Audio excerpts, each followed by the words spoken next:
Alors bon samedi à tous, donc prévision pour dimanche, les restes de Harvey.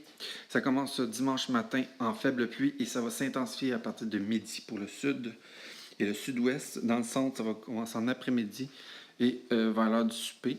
Et après le souper, même en soirée pour l'est. Alors, beaucoup de précipitations, surtout pour la zone rose qui est Salaberry de Valleyfield, Coteau, Code Manchester, Huntington, 50 mm et plus pour vous. Le reste est autour de 30 à 50 mm pour le rouge, donc pour lundi, la tempête est rendue du côté de l'est du Québec, 15-30 mm du côté de la Gaspésie et de la Côte-Nord. Pour ce qui est du sud du Québec, c'est quand même beau.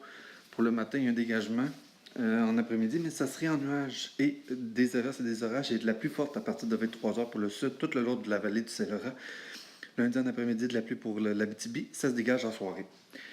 Voici la trajectoire maintenant de l'ouragan Irma.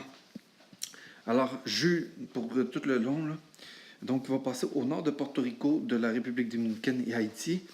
Mais il va y avoir des précipitations parce qu'il y a une autre bande rattachée à ça qui va affecter, voilà pourquoi le rose du côté de la République dominicaine, Porto Rico, les îles Turques.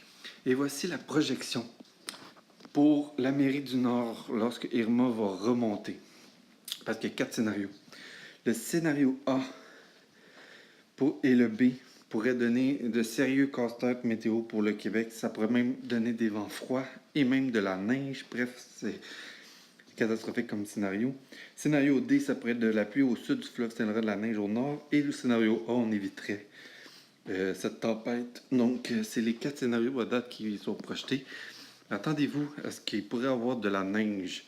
Donc, à surveiller. Donc, ce sera un scénario à surveiller du côté de la neige. Ça sera autour du 11 septembre, 12 septembre tout au pire, mais si ça se passe la nuit, c'est en neige. Donc, ça va être à surveiller pour ça. Mais bon, les trajectoires sont encore très, très larges, donc je vais y revenir cette semaine. Mais ce sont les 4 trajectoires que je projette, mais dont la A et la B que je projette. Donc, New York. Donc, la côte est américaine pourrait être affectée grandement par Irma. Merci.